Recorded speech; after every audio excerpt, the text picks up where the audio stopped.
Whether you're building your first dApp in the Arweave ecosystem or building a dApp within pretty much any other ecosystem, deploying your dApp's front end to Arweave is the icing on the cake that often completes the fully decentralized checkbox that so many Web3 engineers strive for. In this tutorial, we'll be building a minimalist-style developer portfolio by taking a React app built with Vite and deploying it to the Arweave network using the ArDrive Turbo SDK. And by the end of it, you'll have a fully decentralized, immutable, and globally accessible web app running on Arweave. If you're a newer developer, this is going to look extremely good in your portfolio. Or if you're a senior level developer, then this tutorial will teach you the intricacies of deploying front ends on Arweave. I've specifically designed this tutorial to be great for all levels, so don't get intimidated if this is your first time building anything in the Arweave ecosystem. This video is a great start to a long career in Web3. I'll have all the timestamps on YouTube, so feel free to jump ahead if you're already pretty advanced and just want to see the specific implementations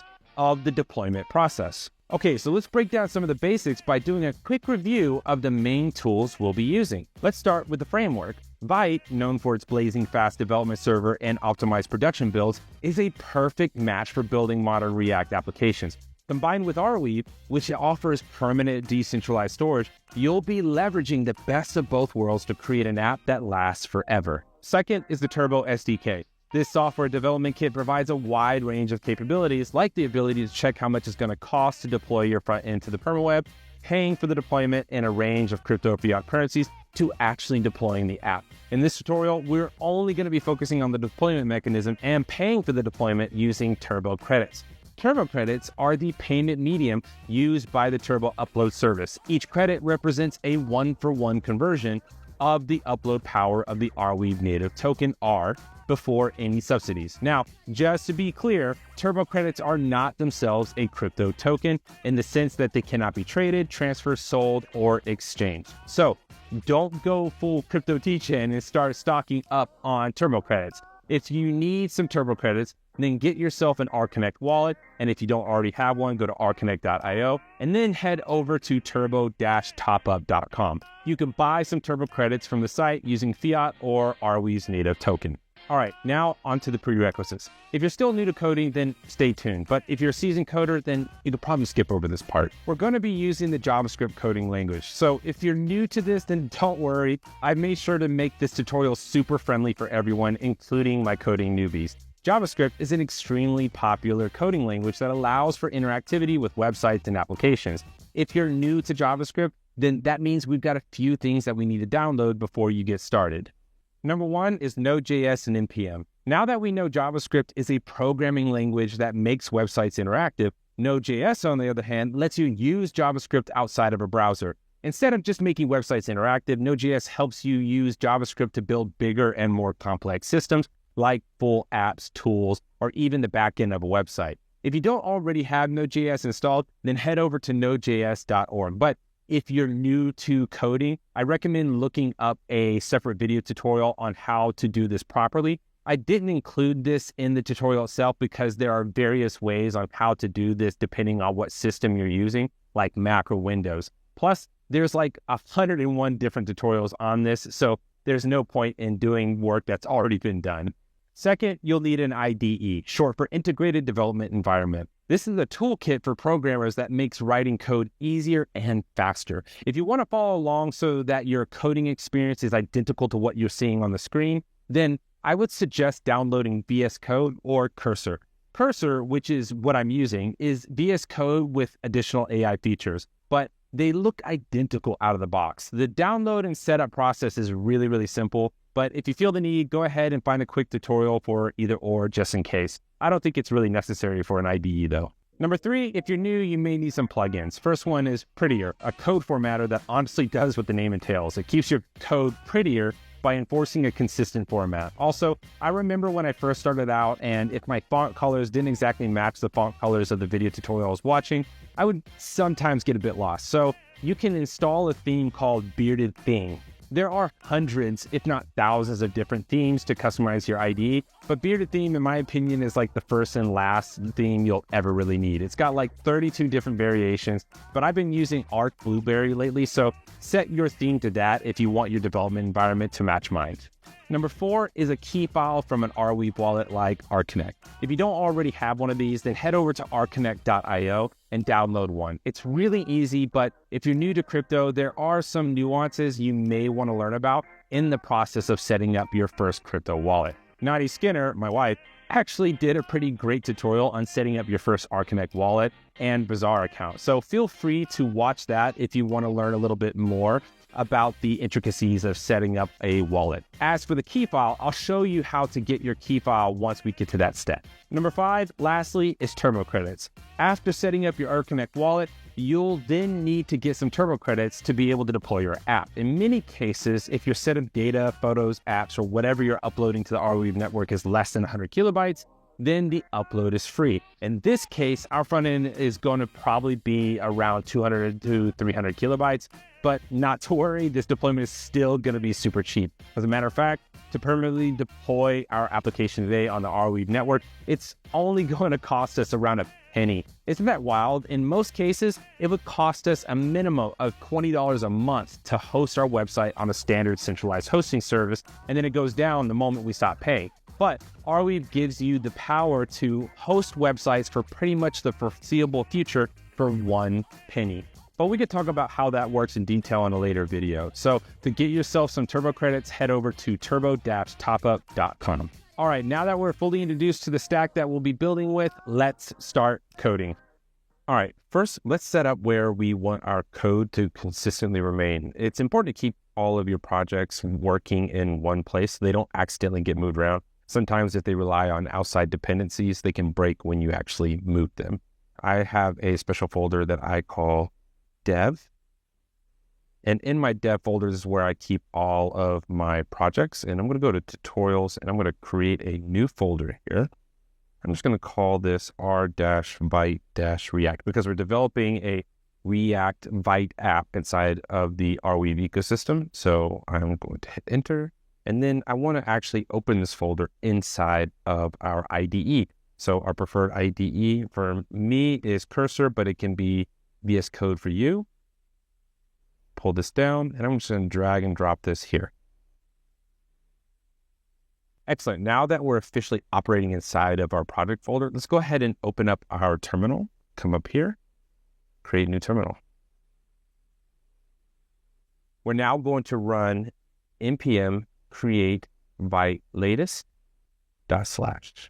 Okay, npm is short for Node Package Manager. npm allows us to install and set up packages and frameworks like Vite to make the coding experience significantly faster and smoother. Without Node packages, our project today would take us, honestly, weeks instead of just hours to build. Create Vite at latest will set up our Vite project with the latest dependencies. If you're watching this video much later than the release of the video, you may want to actually look at some of the package versions because you may be experiencing some changes depending on what version you're operating on versus what version I'm actually building on. Last note, the // just makes sure to install the package within the folder we're actually operating in instead of basically creating a new folder for us inside of the folder that we're actually operating in. I'm going to go ahead and hit enter to install our framework. Perfect. From this list of questions, it's going to allow us to pick a framework to build on. So we're going to build a React JavaScript. Perfect. So now I can see all of the files and folders have popped up right here. And now all I need to do is install. npm install. For funsies, I'll just teach you guys. npm I does the exact same thing as npm install. It's just shorthand. Excellent. Now that our framework is all set up and installed, we can now actually run our application. To run your application, you actually want to look at what scripts are available. In this case, we know that the dev script is actually going to make our app available locally. So I'm going to type in npm run dev. You see some other scripts here like build, lint, and preview. We're going to be focusing mostly on dev and build. Lint is a great script to make sure that before you deploy your application, you can actually lint the application so that make sure that there aren't any possible issues that could happen after deployment. And then for the build script, we are going to need to build our application before we actually deploy it to Arweave. And now that we've ran our application, I can actually click this by clicking Command click, or if you're on Windows, is Control click. And it's going to open up in the browser, but that takes up a lot of space on a window, and I don't want to sit here and try to dual screen for you guys. So I'm going to show you guys a cool little trick. I'm going to copy this link, close this window, and then I'm going to put an arrow here pointing to the right, and I see simple browser here. Or if you don't, you can type in simple, and then I can paste the link here. And that allows me to see my application running within my IDE locally, which is pretty cool. And I want to be able to see my code as well as the browser. So let's go ahead and take this, drag it over to the right. There we go. Cool. Now I can see some code to the left and all of my browser right here to the right. And now let's go ahead and open up our project. Excellent. We've got everything here. So everything you see here is coming specifically from our source folder. And in our source folder, we have our couple of CSS files, app CSS and index CSS. And then we have our two main JSX files, our app JSX and our main JSX. And then if I go to app JSX, I can actually see that the React Vite, I'm going to rename it to Permanent Dev Portfolio. And then I'm going to save it by hitting Command Save, and Windows is Control Save. There we go. Cool. So I can actually see my changes happening as I save my files or save my changes. Now that we have gotten this far, let's just go ahead and clear all of this out here. I'm going to actually remove all of this. I'm going to type in div, and then I'm going to put in an H1 tag, and then I'm going to say permanent dev portfolio. Hit save. There we go. Good. All right. Now I can see that this has this kind of dark background with white text. What is causing that? So I can actually come over here. I see an index. I see all of the CSS. The CSS is what's short for cascading style sheets. This is where a lot of the design happens. But we're going to use Tailwind. So I'm going to show you guys how to set up Tailwind in just a second. But the first thing I want to do is I actually want to remove all of this and hit save. And then I'm going to come up to app CSS. I'm going to remove all of this and hit save as well. There we go. I actually don't even need the root here. So I'm going to actually get rid of this as well. Yeah. Okay. That looks like the default. Okay. Let's go ahead and hop over to Tailwind CSS website so that we can go through the setup process. I come over here. I'm going to type in tailwindcss.com. And when you click get started, your immediate idea is to just jump right into this CLI, go through the installation process. But we want to look for the instructions that are dependent on the framework we're using. In this case is Vite. So I'm going to go over here. I'm going to type in Vite. There we go. Install Tailwind CSS with Vite. So this gives us very specific instructions to set up Tailwind CSS with Vite. Now, we've already set up the project by using the npm create. We're already within our project. Let's go ahead and install our dependencies. All right, I'm going to copy these. I'm going to paste them inside of our terminal here. Now, I can't paste them now because the application is running, so you can do two things. You can actually set up another terminal by hitting the plus sign, or you can actually just stop your project by clicking Control-C. There we go. I'm going to clear, and then I'm going to hit paste.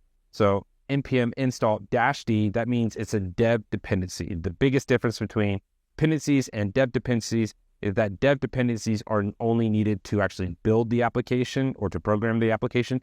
Dependencies are needed for the application to actually run. So those dependencies actually will go with the actual project when it's deployed, while dev dependencies aren't required to be deployed with the actual project. We are installing Tailwind CSS, Post CSS, and Auto Prefixer. Okay, now that our installation is done, we're going to head over here and go to the next step. npx Tailwind CSS init-p. what this is going to do is it's actually going to create files for us, specifically a Tailwind CSS config file and a post CSS config file for us. And I'm going to come over here, paste this. Excellent. So now I can see we have a post CSS config and a Tailwind CSS config. These are going to be needed in order for Tailwind CSS to actually work. Let's go to the next step. And the next step is to go to Tailwind config.js and then actually copy all this and paste it in there. So I'm going to head over here, go to Tailwind, and I can see in the content here, it's empty. This wants us to put this inside of the content. So I'm going to actually highlight and paste all of this. So it's content, and then I can see this is what's being added to the content of the Tailwind CSS config file. I'm going to hit save. Make sure you're using save every time you make changes on every single file. If you don't, you may not actually see those changes reflected inside of your project. Coming down here. Excellent. So now we're going to copy all of this, head over to index.css, paste this, and then to the next step, we just run it and test it. So let's go ahead and do that. I'm going to come over here, hit npm run dev. Perfect. And I can refresh this. Okay, so I can see a slight change here, and we can test to see if this works. With Tailwind CSS, we actually don't make the changes inside of the CSS file. We actually make them directly within the JavaScript file. We actually don't need this anymore either. And I'm going to type class name equals, let's say text-bold, or actually that'll be font bold. Font-bold. And we're going to do text-3XL. And I also want to make it text red. And let's make it red 500. There we go. Cool. If the changes are reflecting inside of Simple Browser as we hit save from here, then that means everything is working. Another thing I'm actually going to do, you know what, just to make sure that we keep consistency, I'm only going to increase the size of this a little bit. There we go. Hopefully that's a little bit easier for everybody to read. And there we go. This kind of down here. And open this up just a little bit. There we go. All right. Hopefully that's a little bit easier for everybody to read. Now that Tailwind CSS is set up, let's just go ahead and start building. So the first thing I need to do, I can see all of this is grayed out, and that's because we don't need any of this anymore. And as a matter of fact, I can see the React logo and Vite logo. Let's go ahead and delete those. So I see one's in the assets folder, while the other one is probably in the public folder. So let's go to assets. Let's delete this because we don't need this anymore. And the Vite logo as well. Perfect. And I'm going to highlight all this and then hit save. Perfect. And that should immediately get rid of the error that we were just seeing. And all I want in here is just the import for app CSS. Scroll down. Now let's go ahead and break down our project into 3 parts. It's going to be a very simple project. So I want to leave this main div here. And I'm going to say we're going to have our profile section. And then we're going to have our bio section. And lastly, we're going to have our social links section. There we go. And let's just go ahead and leave that H1 tag here and say Patrick Skinner. Perfect. So that we just have a little bit of continuity of what's going on.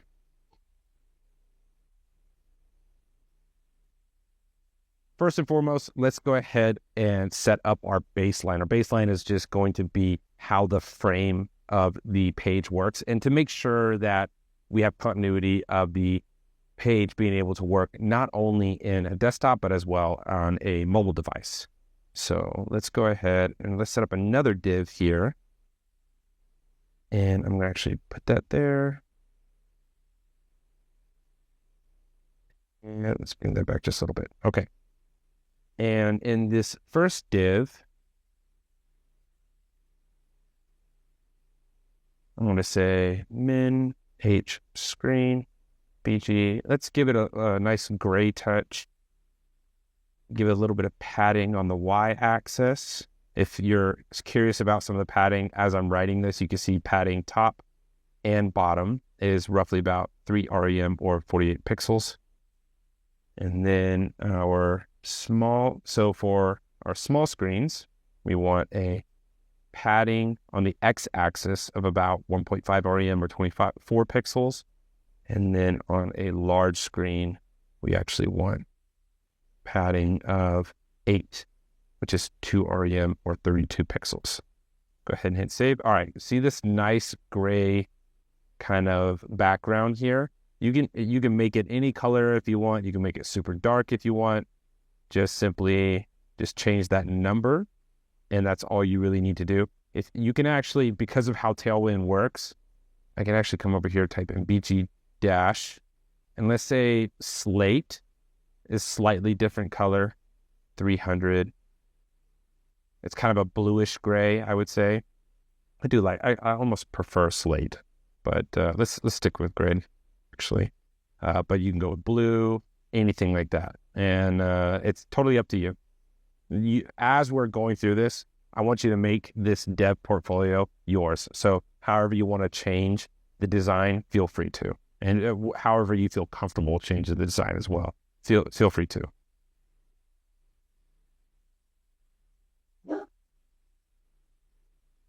Perfect. Next, let's go ahead and set up our next div here with a max width of 3XL. Okay. And a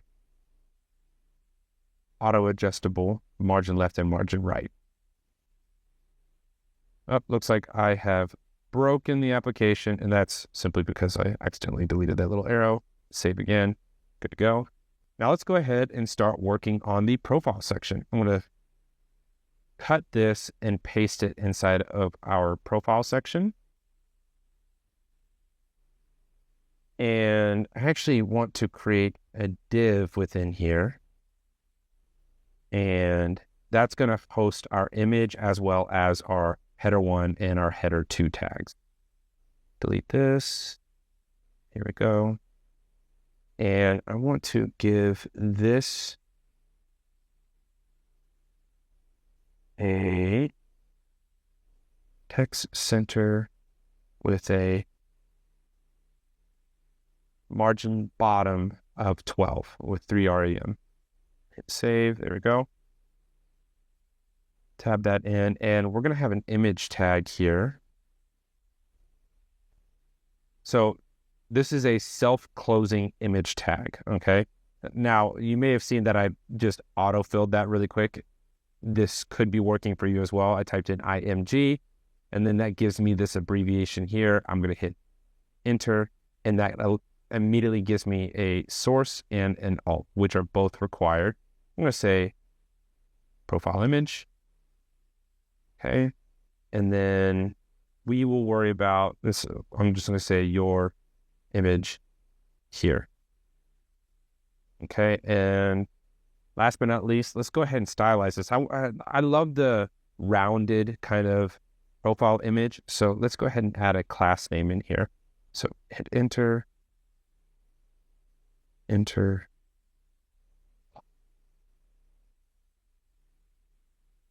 And we're going to say class name W48, H48. So that's a width of 48, height of 48 and pixels, of 12 rem specifically. Rounded full, MX auto, B6, object cover, shadow large. This shadow is going to give us a nice little drop shadow. I can see this circular image. It's exactly what we're looking for. We're good to go. We will actually get our image. You know what? Let's go ahead and just do that now. I'm going to put the image inside of the public folder. Okay. So what I want to do is I want to find my image. Let's do that. Now, I want to make sure my image is nice and small. And This image here is a 300 by 300 pixel image. And just to show you how small it is, it's roughly 152 kilobytes. And the reason why I want it nice and small is we are uploading this to Arweave. So size does really matter. As soon as you really get up there in the megabytes or even gigabytes, things tend to get really expensive when you start uploading data or front ends or anything like that. So make sure you're just managing that. Don't put a 1 gigabyte image or some craziness up there. You don't need a high pixel, high resolution image to be your profile image. Let's go ahead and take this. I'm going to drag this over and drop it in the public folder. Beautiful. Yes, I know I am. And let's go ahead, come over here. And the image is called 300 by 300. Just go ahead and hit save. Oh, I need to make sure I did .png. There we go. And we have a working image. There we go. Let's make this drop shadow just a little. Let's see, hold on. Shadow. Let's say 2XL. Let's see what that looks like. XL. Or just large. I'm thinking the 2XL is fine. Okay. Next, let's move on to our name, our H1 tag. We're also going to have an H2 tag here as well. And this H2 tag is going to be your profession. So I'm going to say Senior DevRel Engineer at PDS. Now we're going to add a class name here. And I'm going to say text-4XL, font bold, text gray 900. Say slate. I want to see what that looks like. Slate 800. Okay, I dig that color. And you may not see that much of a difference, but I saw it. It means something to me. And then a margin bottom of 2 to give us a little bit of space between our tags here. Say class name equals text XL, text slate, and 500. Yeah, I kind of like that grayish color there. That looks nice. Kind of want to make that a little bit smaller. Yeah, that looks better. Perfect. All right, so our profile section is pretty much done. It's pretty easy, right? Let's go ahead and move on to our bio section. So I need to make sure I have a div here. And let's go ahead and give this div a white. We want to give it a nice white background. And I want to do rounded large. So rounded corners, but not circular. Because rounded full is what gives it that full circle. Shadow large. And then let's give it a P8 and B-8. Okay, see this kind of grayish or this whitish box with the drop shadow right there. That's what we're looking at. Looking pretty good so far. Let's go ahead and I might add some padding on the left and right, padding on the left and right, but we'll see. Let's go ahead and throw in an H2 tag, or H3 tag actually, rather.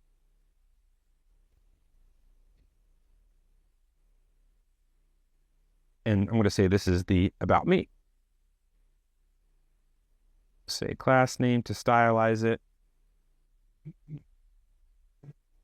Text 2XL font semi-bold. Text slate 900, not 800. Say 800. No, I'm going to match it with the H1 tag. And then I'm going to say a margin bottom of 4. Perfect. So it creates a little bit of separation between the H3 tag and the text that's going to go here. Let's go ahead and add a P tag in here now. And we're going to say your bio goes here. I'm a former paratrooper medic, turn Web3 DevRel.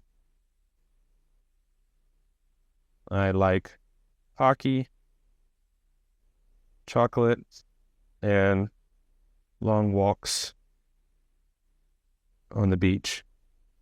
There we go. I think that's the perfect title. That title would get anyone interested in hiring me for anything, I'm sure. All right, so let's go to the class name equals. Let's design this just slightly. Text gray, 500. Slate. Keep switching to gray for some reason. 500 and leading, relaxed. Perfect. I'm thinking that looks pretty good.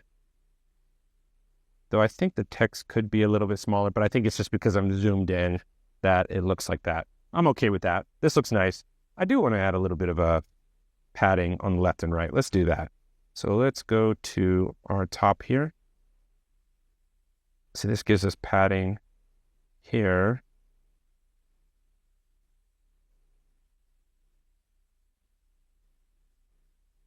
Sorry, when I meant padding, I meant margin. There we go. That looks a little bit better. I'm thinking having that kind of grayish outline there makes it look a little bit nicer.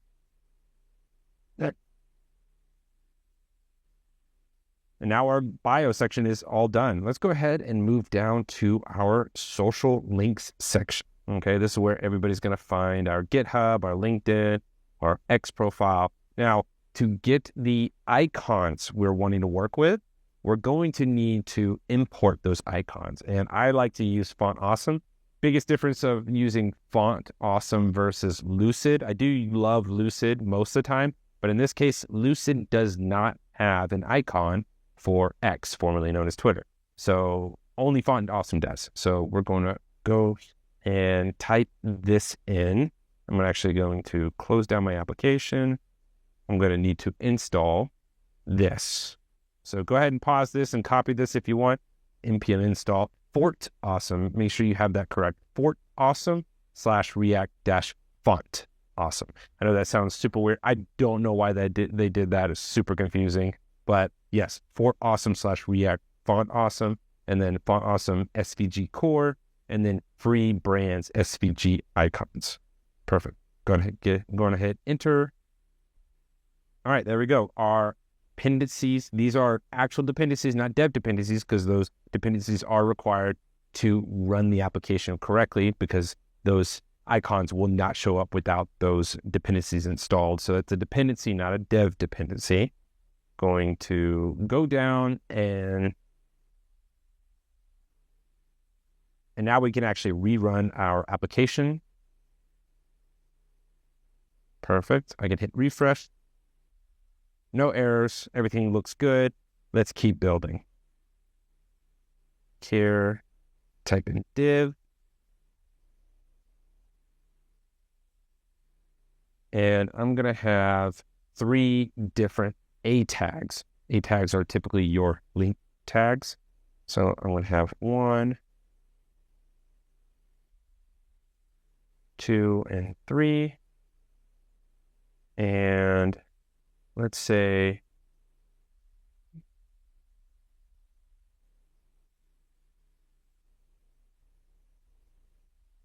and let's go ahead and give a class name here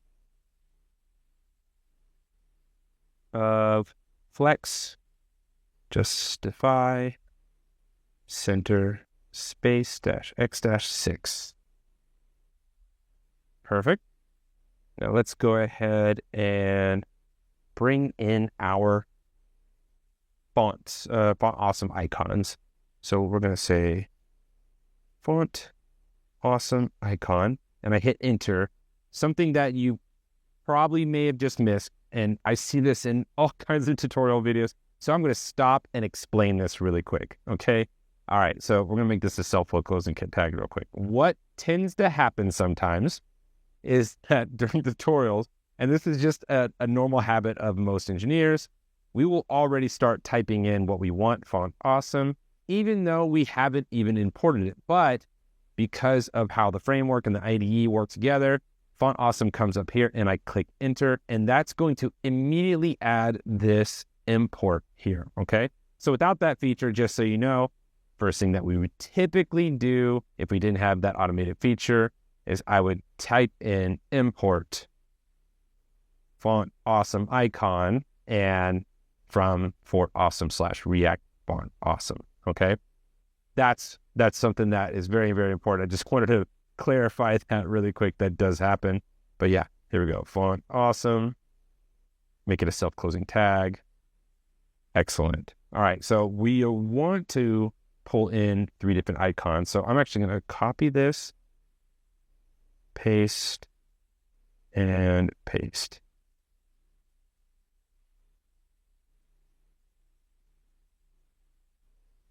Just make sure we have nice casing here. And then let's go ahead and type in. Now let's go ahead and put in our icons. And our first icon will be the FA GitHub. Okay, so this is going to import our other one here. Notice that. So as soon as I found FA GitHub, it's going to import the free brands SVG icons. Okay, if it didn't, take a look at that. You can actually write that down right now. So pause the video and put that in there. And next one I want to do is icon equals FA LinkedIn. Perfect. So I can see it got added up here as well. And then last but not least, icon equals FA. Now this is funny because I guess people don't realize that X is for Twitter, but it's X Twitter. Save. And now we have 3 icons. As I hover over them, my mouse is turning into a clickable link, showing that it's a clickable link. That's because this is an A tag with an href in it, okay? And let's go ahead and set up some class names for these, stylize these with Tailwind. And I'm going to say 8. I'm going to copy this. I'm going to paste it. Oop, I'm missing the C. There we go. Excellent. All right, so we have our 3 icons. This is looking pretty good. I kind of don't like the color though. Let's go ahead and do the same kind of grayscale here. And I can do that simply by doing the same thing of text slate 500. And it kind of grays it out for me. That looks nice, but make it a little bit darker. I like the 700. That looks good. Perfect. Perfect. Yeah, I'm loving the grayscale. Now let's go ahead and set these A tags up with proper links and the ability to actually stylize the links a little bit themselves. So I'm going to type in here, and I want to say with this one, this is GitHub. So I'm going to type in HTTPS github.com/pskinnertech. This will be your link, obviously. Now, anytime somebody clicks this link now, they're going to actually end up going to my page, but it's going to take them away from my actual profile page or my portfolio page here and take them to GitHub, and they would actually have to go back in their history to be able to find my portfolio page again. But you can have it set up so that it opens up a new new tab for this link. So you do that by typing in target equals blank. There we go. And that's all you need.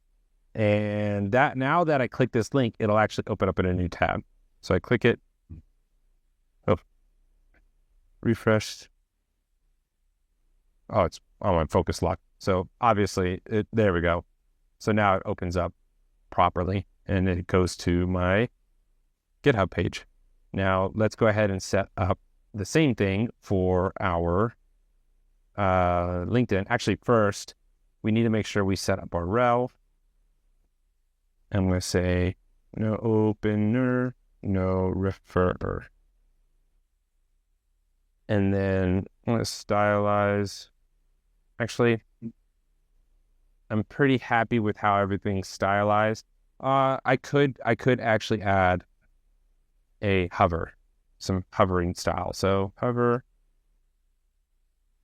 text, just for the fun of it, I'm going to make it blue 400 on the hover.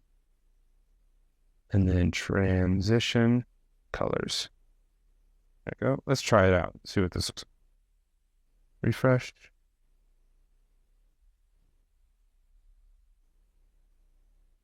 I'm not seeing it work. Let's see. Text gray or slate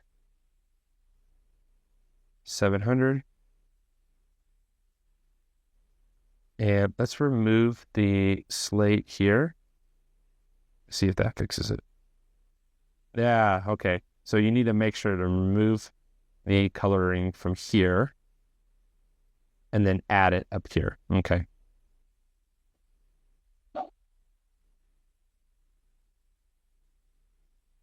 There we go.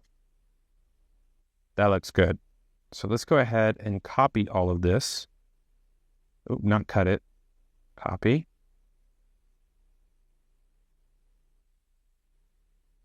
Oop. Okay. And let's make this this is our LinkedIn, linkedin.com/in/Patrick-A-Skinner. Check it out. That looks good. And then we will do it one more time. Perfect. x.com/p-skinner-tech. Perfect. Hovering is working. Click on the links. These work. That looks good. Oh, interesting. This URL doesn't exist. I think I accidentally put some dashes in there that aren't supposed to be there. Let's try it again. Yeah, there we go. That works. Yeah, always check your links. All right, let's go ahead and just open this in our actual browser to see what it looks like in our browser. This is looking really good. I like this a lot. This looks really, really solid. I'm pretty happy with this. Very basic, but it is straight and to the point.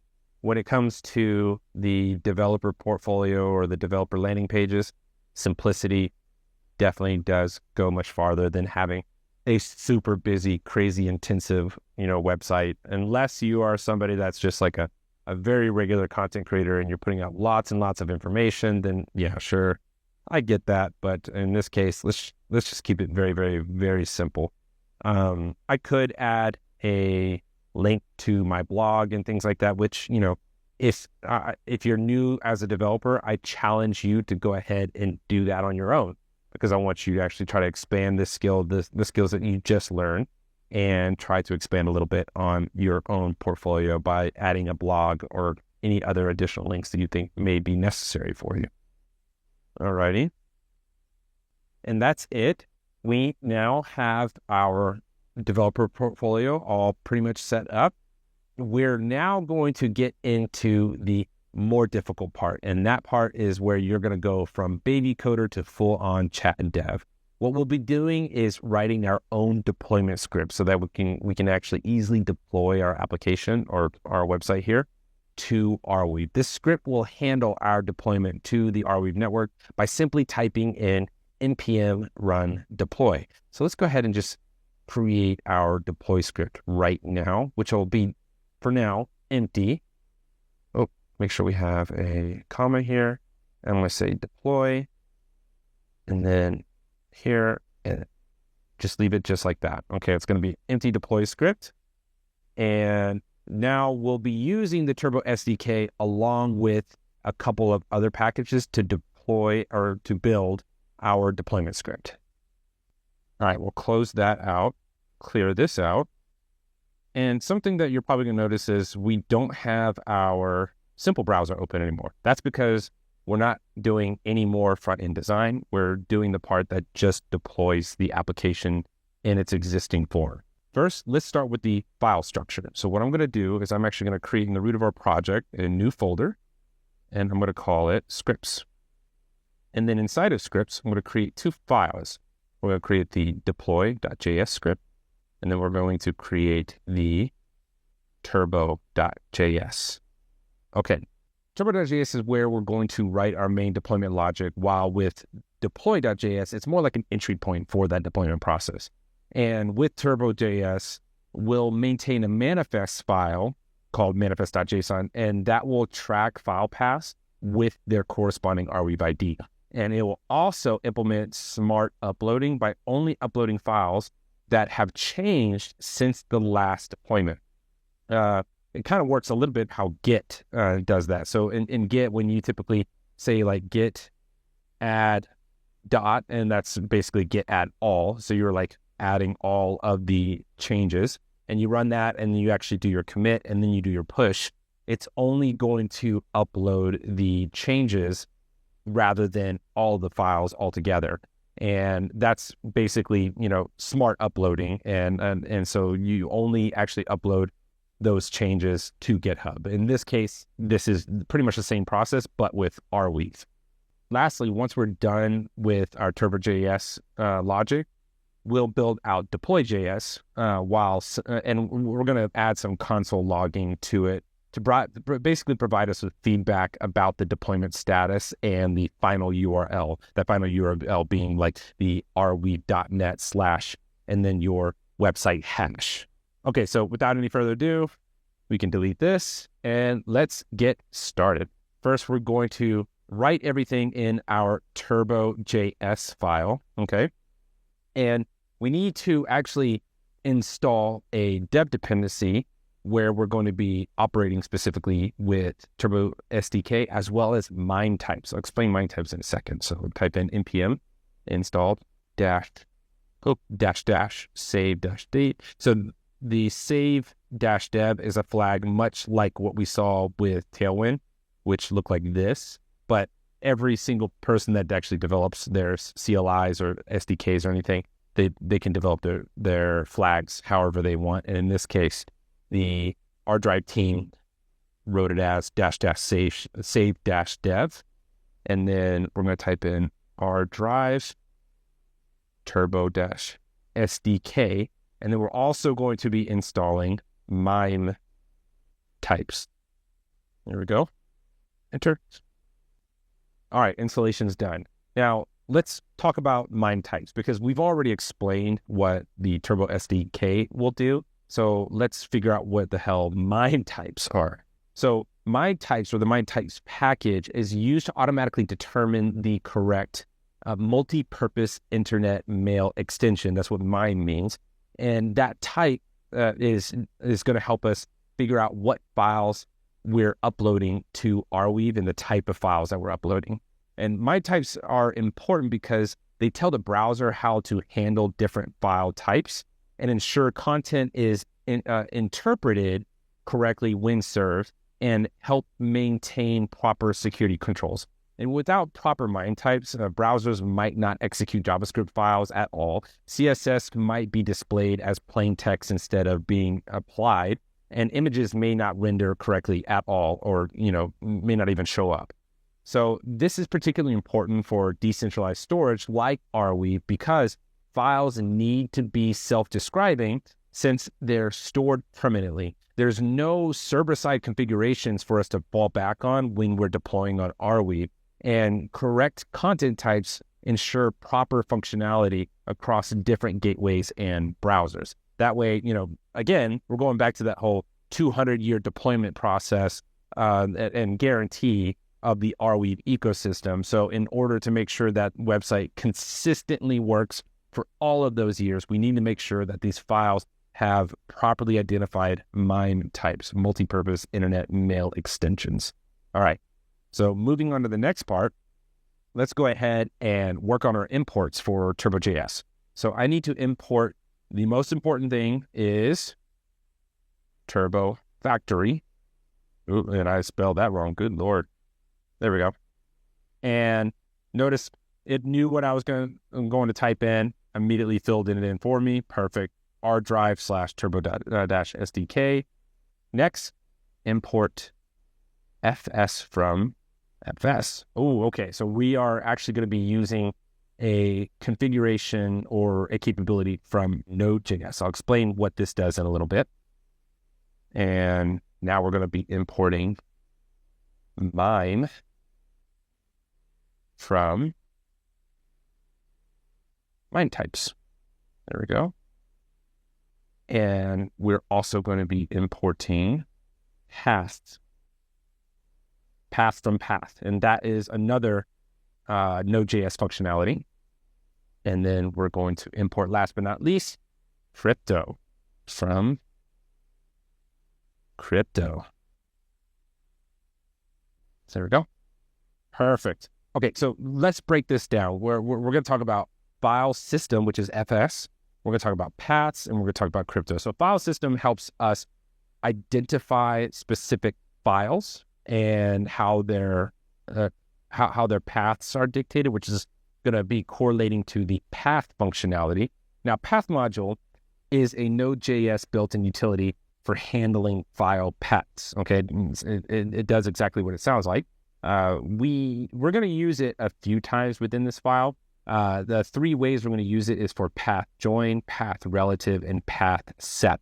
Okay, so they're all going to look like something like path join, and then path relative, something like that, and then path set.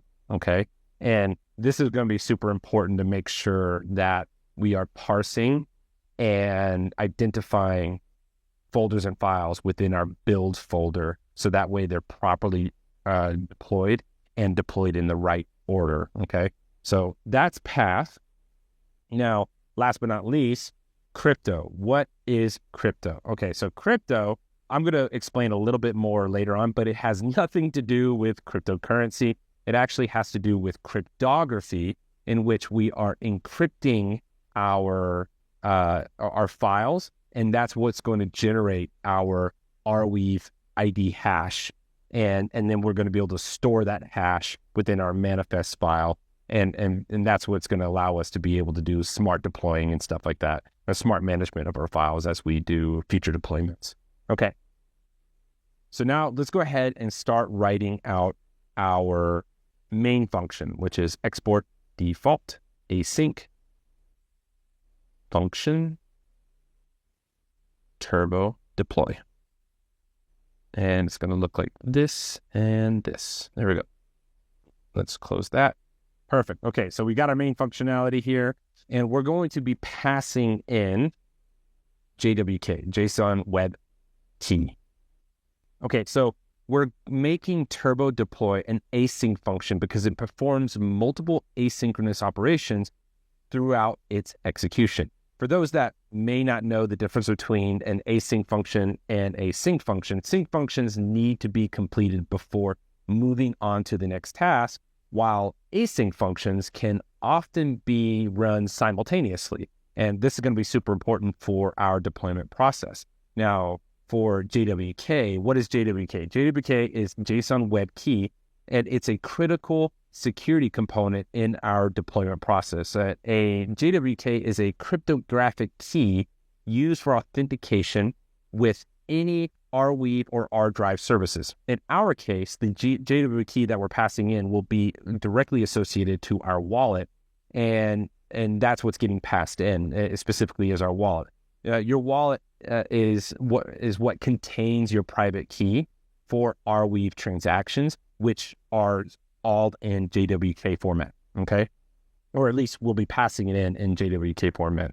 The next thing we need to write is our manifest management. Now, the manifest keeps track of uploaded files and their specific versions.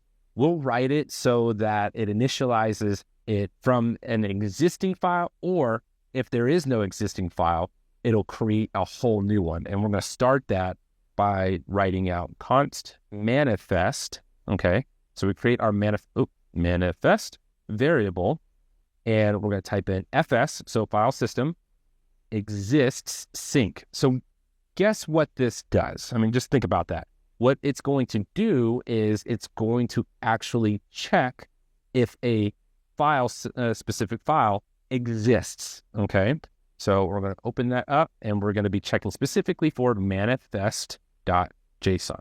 And if manifest.json doesn't exist, then we need to actually create logic for creating our manifest file. Going back to FS, FS stands for file system again. It's a built-in Node.js module that provides APIs for interacting with the file system. In our code specifically, we use it for several things, which in this case, it would be to see if this specific file exists. So like exist.sync. Fun fact, if you want to ever check what a specific functionality does, I'm just going to put like a 1 here. I'm going to remove this. When you hit dot, sometimes you'll be able to see a list of functionality that comes from that specific that specific functionality, that specific module. Okay. Other ways to figure out what something like that does is we can click here and go to definition. And if you're good at reading some of this here, it'll allow us to understand what are some of the functionalities that are available from FX. And then last but not least, obviously, is just documentation. Now, from here, we need to do an if this, then that kind of functionality here. So if file exists, okay, we put a question mark, then JSON.parse. So we're parsing the existing file, fs read file sync, okay? And we're going to do that specifically in manifest.json format. And we're going to do it in the UTF-8 format. All right, perfect. Now, what if there isn't a manifest file that's already created? Well, we'll want to identify that there is no manifest.json file and to simply create one. And this is exactly how we're going to do it here, okay? So we said, if this file exists, then parse it, okay? But if it doesn't exist, that's where we're using this colon for. Then we're going to create this file, manifest. Oh, yeah, my spelling. Arweave/hats, okay? The version, we're going to always start with a version of 0.1.0. And then we're going to add index and set up our paths. Oh, I'm seeing an error here because I didn't put a comma. There we go. That'll fix that. I'm going to make an empty path for now. And I'll explain the reason why in a little bit. And then we'll say path. Again, empty path. And there we go. Comma. Excellent. All right. So let's break down the manifest.json file. The manifest file is a crucial part of deploying to Arweave. It's essentially a map of your deployed application, and it serves several important purposes. Number one is file tracking, where it will keep a record of all deployed files, store Arweave transaction IDs for each file, and then maintain file caches to possibly detect any changes between deployments, okay? Saving us a lot of Turbo credits or Arweave credits or whatever currency you're deploying with, because you don't want to deploy the entire application over and over again each time. Number two is it manages application structure, where it will map the URLs to Arweave transaction IDs and define the application entry point, which is super important, and then maintain proper file paths for serving content to users. And then number three, last but not least, is it maintains the deployment history. Kind of touch on that with number one, but that serves as its ability to save us time and credits by only uploading aged files instead of redeploying the entire application over and over again. which can get really costly if we do that. All right. So, okay, next up, we're going to need to set up a function inside of our Turbo deploy that processes our files. Okay. So we're going to create a new function within our function, and we're going to call that async function process files. Okay. And go. And we're going to pass in dir, dir, okay? In our code, dir is the directory path parameter that tells the function which folder to basically process. In our deployment script, it starts with the deploy folder, which is going to be a dist folder. You'll see that once we actually build our folder, and we'll create our files variable now. And I'll show you exactly how that works. And so we're going to say const files equals fs read dir sync. Okay. And then we're passing in the directory. So read dir sync is a method that reads the contents of a directory, in which case we'll have it read our build folder. And in our code, dir is the directory path parameter that tells the function which folder to process. In our deployment script, it starts with the deploy folder, which is the dist folder, okay? Now let's create a loop function, a for loop function, to iterate through all of our files, okay? And that's going to go within our process files function. For const file of files. There we go. Excellent. Now we'll need a variable that combines directory and file names into a complete file path. And we do that by writing out const file path equals path.join dir directory and the file. Okay, so this complete file path is going to be used for operations like reading the file, checking if it's a directory or a file, and then also for uploading it to Arweave. And now we'll need to also create a relative path variable. This line will then convert an absolute file path into a relative path and normalizes the path separators. The difference between an absolute path versus a relative path is that an absolute path starts from the root directory, which is not the root of the project itself, but from the root of your specific machine. And this example could be something like, I'll write it out, it'd be like home/Patrick's computer, or I'll say Patrick's Mac, and then it'll be like dev/projects/r-vite-react/ .dist/ and then so on and so on. And now you can kind of see where I'm going with this, because what's going to end up happening is that the imports that you commonly see inside of your app.js, they kind of start with something like this, where you'll see them more like, I would say something like ../components /navbar.tsx, something like that. And that is a relative path. Now, the reason why we use relative paths is because they're more portable. If we tried to use absolute paths, then the moment we move our code to another machine or even deploy it to Arweave, then it wouldn't work because the paths no longer match. This also goes for when you deploy a website or an application, anywhere else as well. The moment you deploy a website or an app, absolute paths no longer work because they won't match. So an example, if I move this from, let's say, Patrick's Mac to, let's say, El Dio's Windows comp, something like that, then that's why the paths will no longer work. Okay. I kind of beat that with like a dead horse, or I got it, it's a terrible term. But anyways, moving on, here's how we'll write an absolute path to relative path converter. Okay, this is super important. Make sure we don't miss this part. We're going to add from here const relative path, okay, equals path.relative, and we're going to create deploy folder, and we're going to create don't worry, as soon as you hit this, you might be getting an error. Don't freak out. Keep moving forward. I will get you guys through that error in no time, okay? And then we're going to hit .split. So we're splitting the path separation, okay?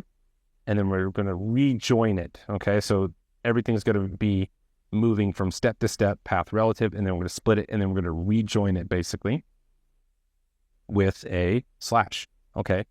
Now, this might be a little confusing, whereas why in the world am I taking a path like, let's say, I'll go from like scripts to /scripts /deploy.js, okay? And then I'm separating these two,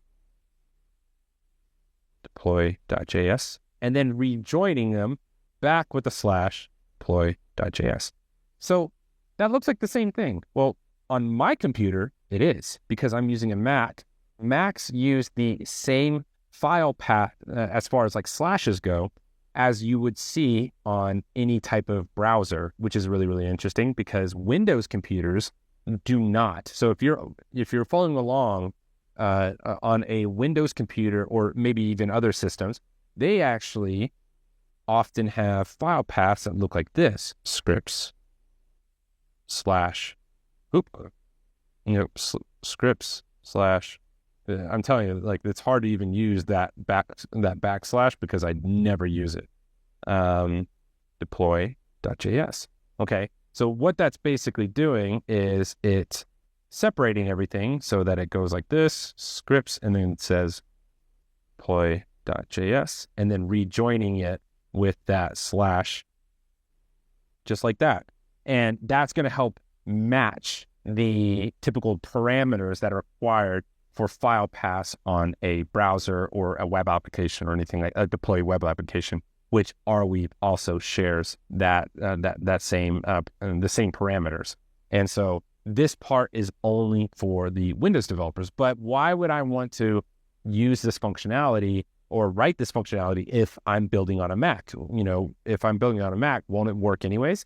Yes, it will work anyways. You don't necessarily need this functionality or this function rather. But what's important though is if you deploy this to GitHub and you do it in a way that you're building open source and you're allowing others to build from your code or anything like that, where they can clone what you built or anything like that, then it's important to build functionality like this so that it's more shareable. You know, somebody, even though you're on a Mac and you deployed this, and then somebody that could clone it on a Windows computer, well, that means it's not going to work. And they may have a very difficult time finding out why it's not working. So it's really more important for open source projects that we build, you know, inclusively for, you know, Windows computers, Mac computers, or anything like that. So this is more of like a inclusive script. So anybody that is following along on a Windows, this is very, very important to do.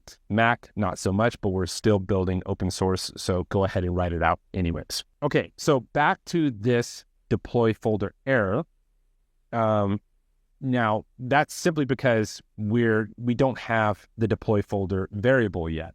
So let's go ahead and write that out. We need to go back out of the process files, and we're going to be passing in our const deploy folder, and this is specifically going to be /dist. Okay, keep in mind, if you're trying to use this deployment script in a Next.js project or in a different React project, not a Vite React, but a typical like native React project, then keep in mind that this folder will be different, because in a Next.js, it's actually going to look like .next, okay, something like that. And then with a typical React, a non-Vite React project is going to be like build/build. Okay. So just keep that in mind. Going back, we're just going to type in /dist. There we go. Now we need to make sure we can process each file from the dist folder, whether it's a file within the dist folder or whether it's another folder inside the dist folder, which is where our file path variable will play a very, very important role. Okay. So let's go ahead and write that out. So I'm going to actually come down here and I'm going to say if fs.stat sync. So it's going to specifically find a specific file path is directory. So it's identifying if a specific file path is a folder or a file. Okay. So if this is a folder, that's basically what we're saying. Then await process files file path. And then we're going to say continue. Oh, but we're getting an error here. And that's because jump target cannot cross function boundary. And the reason why is because this if statement actually belongs inside of this for loop. Okay. So I'm going to say enter space. There we go. Okay. That should get rid of that error. Okay. Building along, we're going to have some, errors, and we're going to fix those errors live. So hopefully you guys don't mind. Keep strong. We're going to get through this. Now that each file is being processed accordingly, whether it's a folder or a file as a proper file path, we should start fingerprinting our files.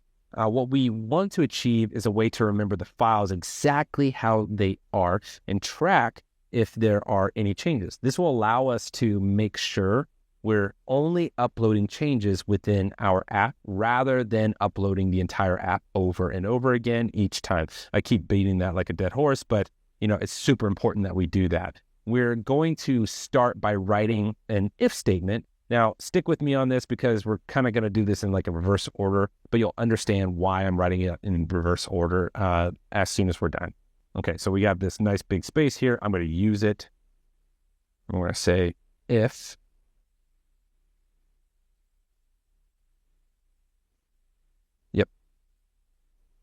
manifest paths relative paths. Okay, so manifest paths, and if this relative path and manifest dot paths relative path dot hash equals current hash. Okay, then console.log, we're going to log that it says skipping unchanged file, and I'm going to say relative path. There we go. Okay, but we're creating an error for ourselves here because I used the wrong quotations, and we're going to use backticks. Okay, so instead of single quotes, we're going to say backtick, okay, and then save that. Otherwise, we would not be able to use this functionality here. That's important. Keep that in mind, and then continue. All right, so many of you might be seeing a bunch of linting errors and everything right now. Do not worry. I'm going to show you guys exactly how to fix this. Oh, and I think we're doing it again. We got to actually put this inside of here. There we go. All right, that fixes that error. That's error number one solved.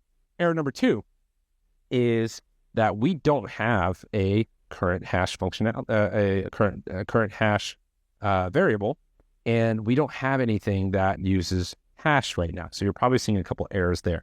Don't worry, we're going to fix these. Okay, so this if statement determines whether we need to upload a file or we can skip it by checking previously stored hashes, which you see here, within the manifest against the newly created hashes. Now, we're obviously getting an error at current hash. And that's because we haven't created a way to generate hashes from our current file paths.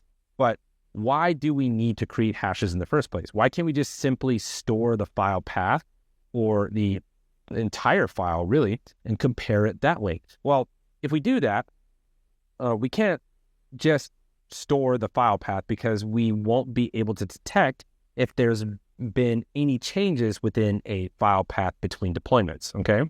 Or within a specific file, rather.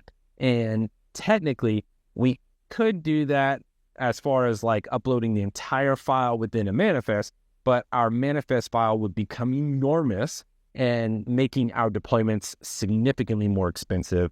And even if we were to be, uploading just simple file changes, it would still be ridiculously expensive, okay? All right, let's now create a way to generate hashes. This is where our crypto import, which we have here, it will come into play. The crypto import will allow us to create a SHA-256 hash for our files that we'll use to store in the manifest and compare it between deployments. A SHA-256, which SHA stands for Secure Hash Algorithm, is a cryptographic hash function that generates a unique 256-bit or a 64-character fingerprint, quote-unquote fingerprint, I would say, of any data. SHA functions are something you see all over the world of Web3. They're very comparable to the very common Kachak 256. That's if you see anything like that, you see these very often in like Ethereum smart contracts and stuff like that. And so anytime you're writing Solidity or anything, you'll see Kachak all over the place. And that's very comparable. It's not the same thing, but it's very comparable to a SHA-256 cryptographic fingerprint.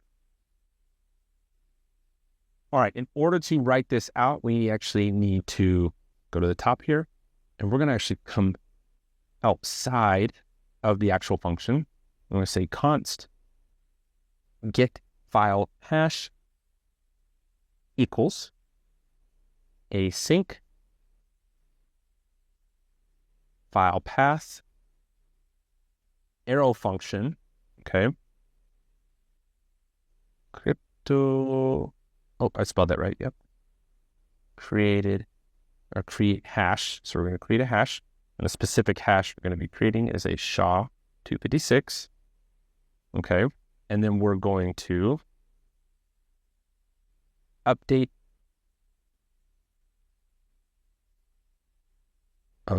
wait fs.promises.read file, and then we're going to be specifically passing in the file path, which we passed in right here, okay? Next, we also need to digest it as a hex. All right. What in the world is a hex? What is the update? Explain what the hell was going on right here. Okay, so all right, our get file hash generates a 256, okay, a SHA-256 hash for our files. Then the update feeds, that will actually feed the content into the hash function, and then .digest converts the hash into a hexadecimal format. If you're unfamiliar with async functions, we also use this promise here. Promises are a way to stage an async function to actually operate, all right? Now, next, let's connect our get file hash to our basically creating our current hash variable. So we need to do that by actually coming all the way down here. We're going to come on top of this if statement, and we're going to say const current hash. There we go. And we're going to say await get file hash and say file path. Okay, perfect.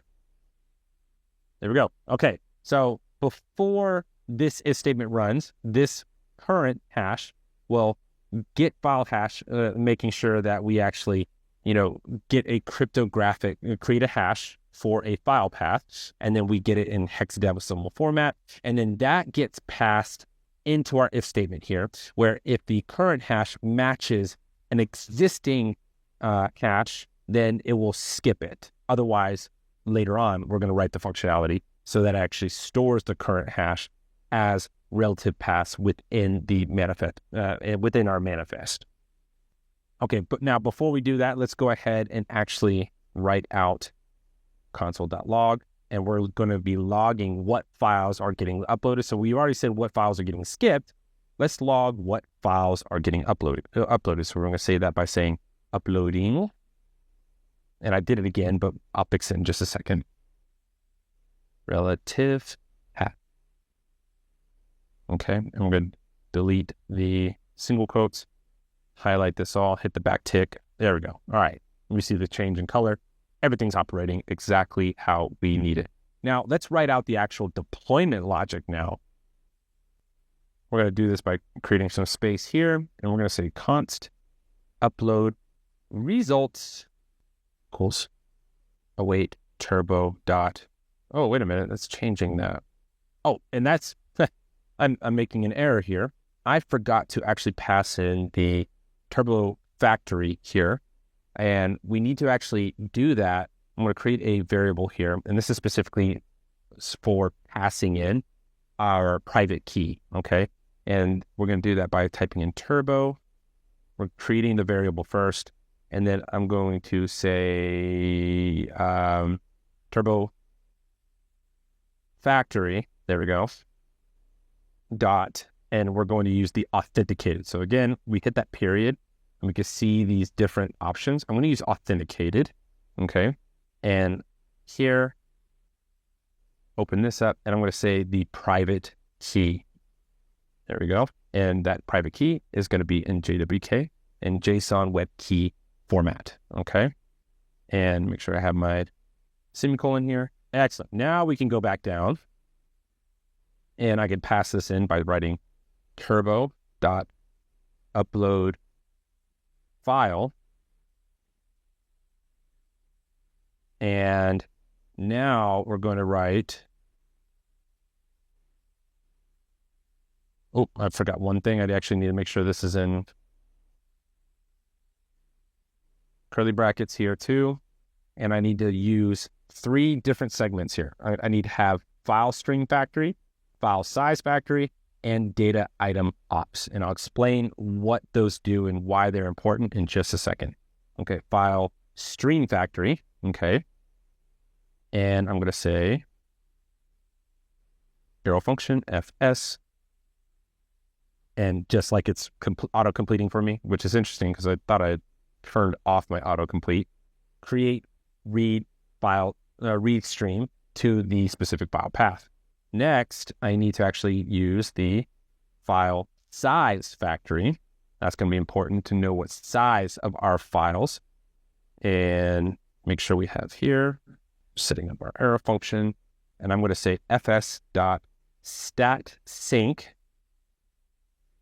and then we're going to be passing in our file path, and then we're checking the .size, okay? Checking the size, that's really, really important. Next, the data item ops, and this is important for our tags, okay? We're going to have tags, and we need 2 tags, okay? We need our content type. I'm supposed to do this inside of the square brackets I left out. And then next, I need to have the value, okay? Await get content type file path, okay? And I forgot to do something here. I need to highlight all this and put this in curly brackets. There we go. And I can hit enter on this one. I can actually pull this back just for cleanliness. Okay, and then the reason why I have an error here is I have my my comma here, and I need to add a comma there, and that will remove that error. Excellent. Okay, so get content type, what that does is uses the MIME type, that MIME import, to get the specific MIME type of each file. Okay, that's really, really important. Now we need to write out that logic really quick. So let's go ahead and, because you're probably seeing an error right here. I could get content type. If you don't, we'll fix it anyways. Const get content type, because this is a crucial component.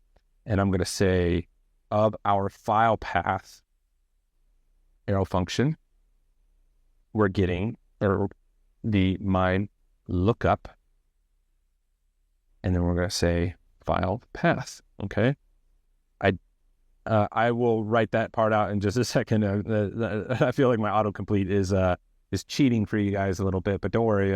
I'll explain all of this in a second. Okay. Okay. So now our upload logic is done. We've got one more thing to add to the process files function, and that's to make sure the manifest.json file is updated after the upload is complete. And let's go ahead and write that out now. And so we're going to actually come down here. We're going to go way outside. Okay. This dang autocomplete, it's cheating for you guys. Stop it. Need to figure out how to turn that off. You know what? I'm going to come up here. This will be a learning lesson for all of us. Come over here, head over to features, and somehow that got turned back on again. I'm going to save that. All right. Let's now check to see if this is working properly now. Okay, no autocomplete. So I did have to actually restart it. Interesting. Anyways, learning lesson for us. Learning on the fly, no big deal. Relative path. Okay. And then I'm going to say equal sign, curly brackets. And I need to actually update not update, but upload result. There we go. Dot ID. And then comma, I need also the hash, and then replace that with the current. All right. So from here, this will store info using the file's path as a key. And then from here, we're using the Arweave transaction ID for the actual upload. And then the current hash is that SHA-256 hash for the specific file content, that file path. All right. Let's wrap up the last few steps of our deployment process. So we're going to come down here, and I'm coming all the way out, and I'm going to say, if this is important, this exclamation mark is not, if this FS exists sync. Oh, I'm writing it out wrong. There we go. Exists sync. There we go. Deploy folder. Okay. If the deploy folder does not exist, then what's going to happen? We need to throw an error that says something like dist folder doesn't exist. Or I'll say not found, rather. Dist folder not found. Run npm run build first. There we go.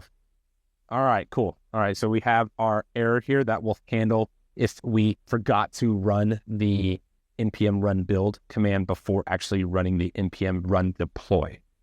Now, what do we do if the actual deploy folder does exist? Then we actually complete the process. We actually go through the process of deployment. So I'm going to say await process files. We're passing in our deploy folder. Perfect. This will actually kick off the deployment process with our deploy folder. Now that we're feeding the build folder into the deployment process, we need to identify the entry point for our project. Without it, Arweave won't know where the start of our project really begins, okay? It'll have all of these file paths, but it doesn't know which one should be displayed first. So what's the main hash going to be pointing to, okay? To do this, we need to understand that Vite hashes it'll actually hash our HTML their index.html file for cache busting. What's cache busting? So cache busting is a technique to force browsers to load the newest version of a file instead of using old cached versions of our specific website or application. Let's write this out, and I'll continue to explain further, right after this. So we'll go down here and say const index path. And then we're going to say object dot keys. Okay. And then I'm going to say manifest.json. All right. And then I'm going to find the entry point path, and that path will equal path dot match. So we're matching this specific path in which, even though the Vite will actually hash our index, our entry point, that index.html, it'll hash it differently. So every time you actually run build, it'll create a different hash every single time. So how do we have this work every single time? Especially, we can't just write this out and say index.html, because there's a hash that will, it'll look something like this. It'll say like index, and it'll have this crazy, like, numerical and alphanumeric hash, and then it'll say .html. So how do we find something like that? Okay, and it's going to have index dash crazy hash and then .html. Okay, how do we match that? So we're going to do that by writing out that it will match specifically index. Okay, so we're basically saying that at least the file will start with index dash, and then we're going to be identify dot. Okay, and that's basically, I'm going to say dot star HTML, and then $/I. All right, that looks crazy, but don't worry, this is actually very, very simple. So the index slash literally just matches the index slash, okay? But what is this .star thing? That matches any characters, pretty much any characters of any number, of any casing, and pretty much any letter, okay? And then we're basically saying with the HTML is that with this $, basically dictates that the file ends no matter what with HTML, and then this /I is just for case insensitive flag. So it'll make sure not to match specifically on casing or anything. Okay, and that'll make sure that we're matching the Vite hashed index build file, that entry point, every single time, no matter what. Okay, because that's how Vite will always basically create a hash for, or basically run the build file for that entry point. It'll always look different, except it'll always begin with index dash, end with HTML, and then it'll have a crazy hash in between. Okay, so that's how we make sure we match it every single time. Now we need to set the newly found entry point in our manifest by writing it out in an if statement again. We do this to make sure that manifest.index.path never gets set to undefined. Because if we actually deploy a application or website and the manifest.index.path, that entry point, is undefined, then the website will not work. Okay, it'll deploy for sure, but then that website that you end up opening up is just a blank page, and that does absolutely nothing for us. So let's go ahead and write out the logic for that. So we need to make sure, get rid of that because we obviously don't need that. Okay. And then we also need to come down here and we're going to say if index path. So we're basically saying if the index path does not exist, because that's what the exclamation mark is for. I'm going to say throw new error, so we don't waste our time doing deployments for basically a broken manifest. And I'm going to say no index HTML file found in the build output. Okay. And then I'm also going to say make sure your build process generated an index/hash .html file, okay? And you could do this by just opening up the dist folder. Let's go ahead and just do the build so I can show you guys exactly what that looks like. We're gonna run npm run build. Beautiful, we have this new folder here. Let's open this up. And I have the PNG file here. And then I also have the index HTML file here. And then in assets, here is our hashed file, index dash crazy hash. I can open this up all the way, .css, and then index dash qxxf, whatever, hash.js, okay? And that's our operating files here. Now, our entry point, here's an interesting thing. Our entry point doesn't have an hash. But don't worry, sometimes depending on the version you're using for Vite, it will have a hash. No matter what, it will still find it without find this entry point without the hash. No big deal whatsoever. All right, so let's move on. All right, so let's move on. And I'm seeing an error here. Where's our error happening? Okay, where is our error happening? Oh, I see. All right, I just need to add a semicolon here, I believe. Oh, that's why. I forgot the plus sign here. Oh, I know what I did wrong. This is actually not supposed to be in semicolons. This is supposed to be all in parentheses. Oops. So I should cut this. Parentheses. Enter. There we go. And that'll get rid of that error. Perfect. Okay, now if a path is found, okay, so if this index path is found, then we need to make sure that the manifest.index of a path is set to the index path. And we're going to do that very easily, like so. We'll just type in manifest.index.path will equal index path, and that'll set it for us. Perfect.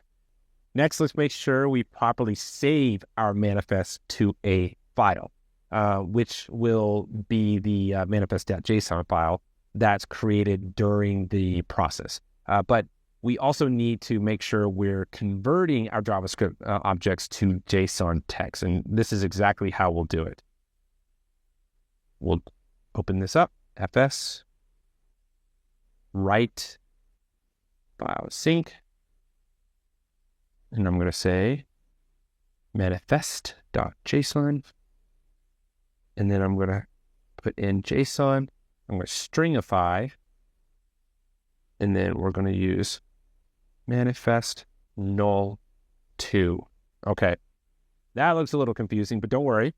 FS write file sync specifically saves our manifest to the manifest.json and file. And then the JSON stringify converts our JavaScript object to JSON text. Specifically to break down exactly what manifest null 2 is that with the manifest is basically what we're converting to JSON. Null is an optional replacer function, and we don't need it, so we just write null. And then last but not least, 2 is just how many spaces for indentation. And I'll show you what that indentation looks like when we actually do the deployment. And we'll open up the actual manifest.json that gets created.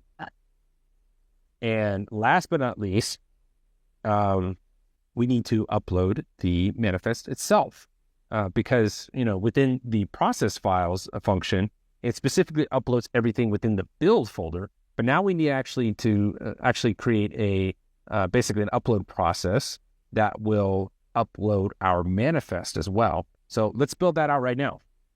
Okay, I'm going to say const upload result. Okay.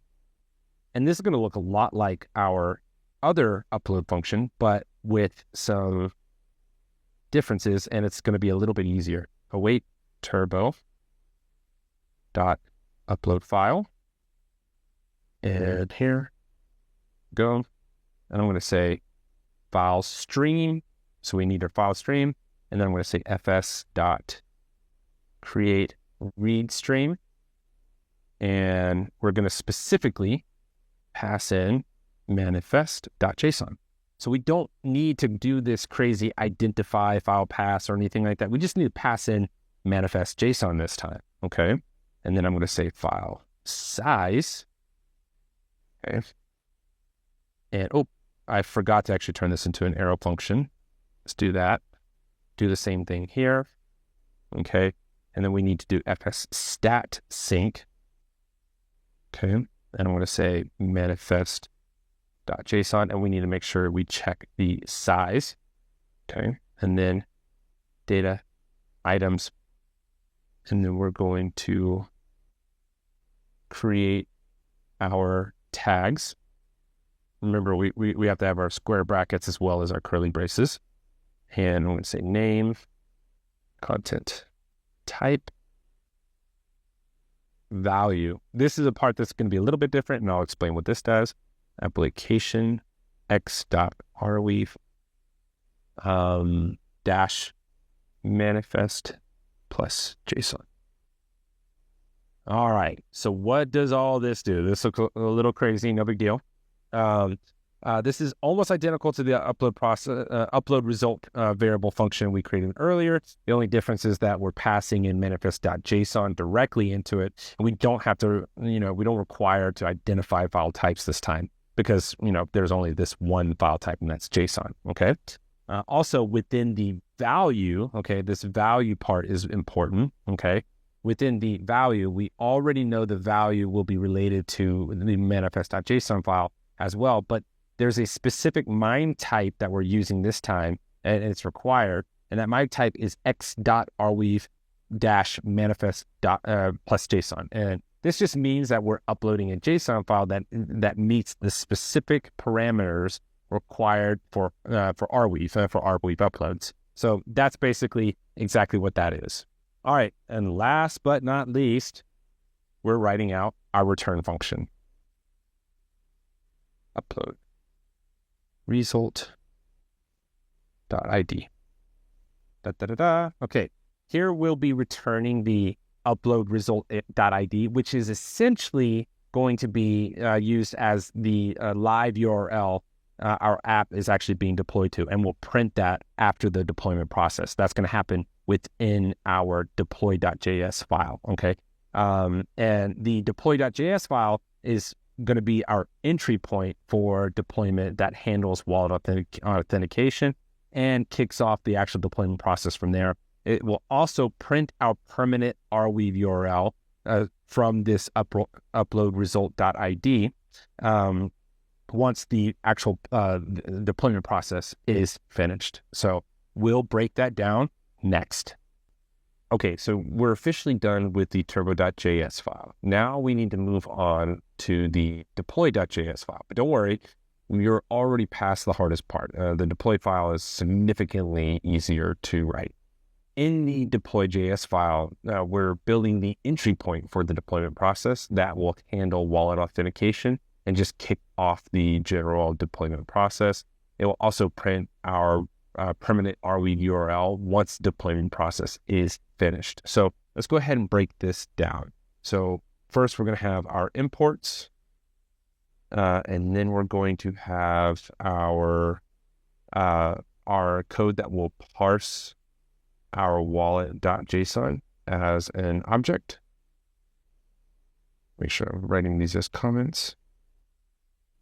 The next part down is we're going to have, let's make sure I have these as steps.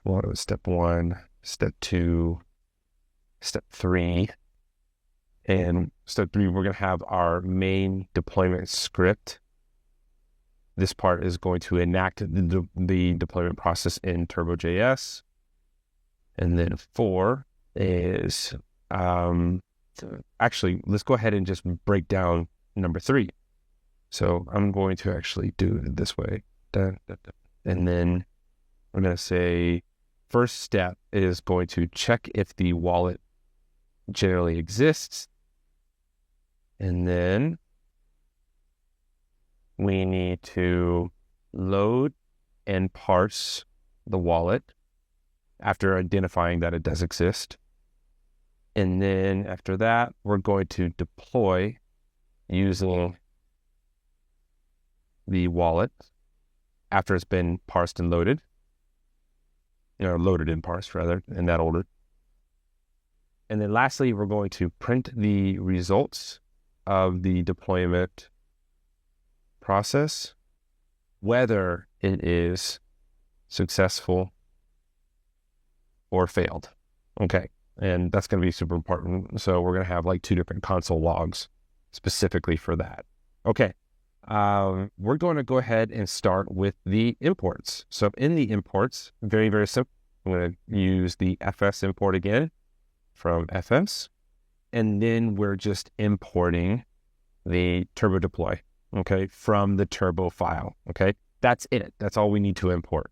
We're already onto a pretty light start because all of the logic is mostly written in the turbo.js file. So we're just going to be checking the wallet, loading and parsing it, and then feeding that into Turbo.js so that it runs the deployment process, okay? Next, we're going to skip down to our main deployment process. This is weird. I don't know why this is Google. It must have been a autocomplete or something like that. But here, we're going to go ahead and delete this, and we're going to say async arrow function. And then we're going to have semicolons. Oh, and we're going to do most of our main logic here. Now, this type of function is actually called an IISE. That's why it looks so different than the other functions we've already written. It's short for immediately invoked function expression. And it's also obviously async. We'll need to write it this way so that it runs immediately once the deployment script is ran. Okay. Next, we'll start the wallet checking process within our IIFE function. And we'll just start by turning the wallet path into a variable called simply wallet path. Okay. So let's go down here and I'm going to say const wallet path and simply just call the wallet.json. Perfect. Next, we need to make sure the wallet exists before trying to actually use the wallet path variable. And we're going to do this with an if statement. And remember, if something does not exist or is not this specific variable or anything, we always use the exclamation mark. I'm going to say FS, and checking if something exists, we're going to do it the exact same way we did it within the turbo.js file. And then I'm going to specifically check for wallet path, because remember, we're passing in the wallet path, and so if exists wallet path equals wallet.json. So if wallet.json does not exist, then technically wallet path does not exist. Okay. All right, we're gonna have our curly brackets here, and I'm gonna say console.log, actually console error, slightly different. I'm gonna say wallet.json, not found in the root of the project. Okay, and then very importantly, something we have used before, we're going to say process.exit 1. Okay, what this does, this will check if the wallet actually exists. And if it doesn't, it will print an error in our console and then exit the deployment, which is this process.exit part. Okay, this is super important because this is going to keep us from trying to deploy anything and then end up spending anything or anything like that. But in reality, because it doesn't have your wallet.json, you won't really end up spending any type of turbo credits or anything like that. But this will just kill the process and kind of point out very quickly the issue is your wallet is not found inside of the root of the project. And so making it a lot easier for you to be able to identify the issue, fix it. So now let's create a try catch is what we like to call it, a try catch that will handle the rest of our logic. Okay, so we're specifically going to be building into this logic here. Okay, so I'm going to say try. Boop. And I'm actually going to cut this and then paste that down here. Okay. Oh, and lastly, this actually needs to go all the way down here.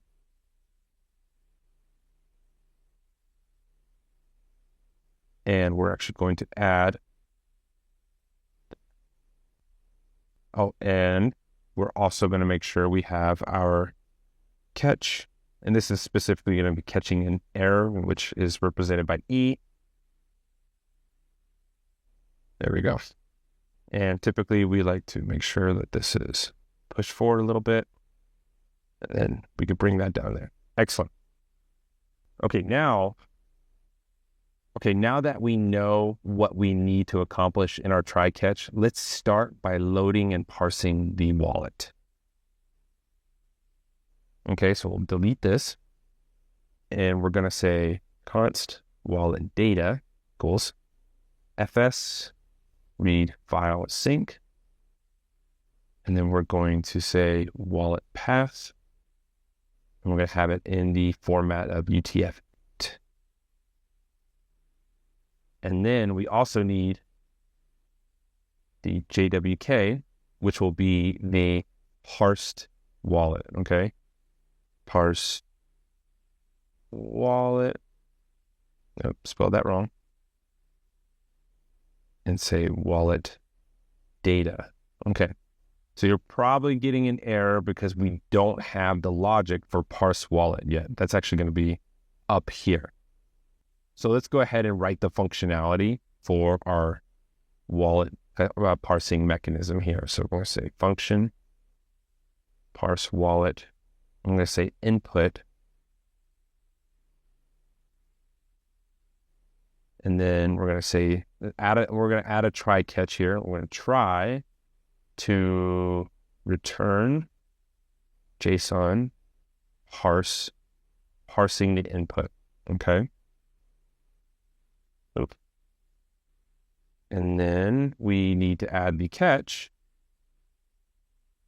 So if we're not able to parse it, then we're going to throw new error. And we're going to say invalid wallet format must be a valid JSON. Okay. And that will be able to tell them that it's either parsing the wrong file, not parsing anything at all, or the wallet itself is in the incorrect format. And now finally, we can write the deployment initiation, which is, that component of passing the wallet into the actual deployment logic inside of Turbo.js. So we're going to delete this. And first, we need to make sure that we are getting the manifest ID. So I'm going to say, and first we need to make sure we get the manifest ID. So we're going to say const manifest ID equals await turbo deploy, and we're passing in our JWK. All right. And then we're going to say console.log. And we're going to say, I want to make sure this ends after our deployment process. So I'll say /in deployment complete. And what the hell, let's add a little celebratory emoji here by saying celebrate. Yeah, let's go with that. If you're on a Mac, just so you know, you can hit Command Control Space to always pull up your emojis here. Okay. All right. Next, we're going to say console.log. And then this is very important. We're going to get the hash. So do you remember we were talking about the upload result.id? This is where we're going to be creating the URL inside this console log here. So I'm going to say view your deployment at, so add a colon, say HTTPS, and we'll say arweave.net, and then it's going to be passing in our manifest ID, which is manifest ID, and then /n. And actually, I need to do this as backticks. So let's remove this one, highlight all of it, backticks. There we go. So if you highlight, you just hit the backtick, it'll wrap whatever you have highlighted in backticks. And this is for quotations and everything as well. That's a little bit of shorthand information there for you. Okay, and now last but not least, we'll write a console error in case there is, any type of error. And that's going to be inside of the catch. So let's go ahead and write console.error. And we're going to say deployment failed. And we're going to add in the E, which is just going to print what the error was. Okay. And obviously, we're also going to want to make sure we exit the process as well. So process.exit 1. All right. And guys, that's it. We're done with deploy.js. I mean, we did this really, really fast. And so if you have any complicated questions or anything like that, or anything seemed complicated to you, feel free to comment, and I'll do the best I can to answer those questions. But we have, I think, one more configuration. Yes, we have one more configuration that we need to do, and that's inside Vite config. This is important to make sure that everything runs smoothly. So we can go ahead and delete this. We can open up one more, or actually just add this next import and say import crypto from node crypto.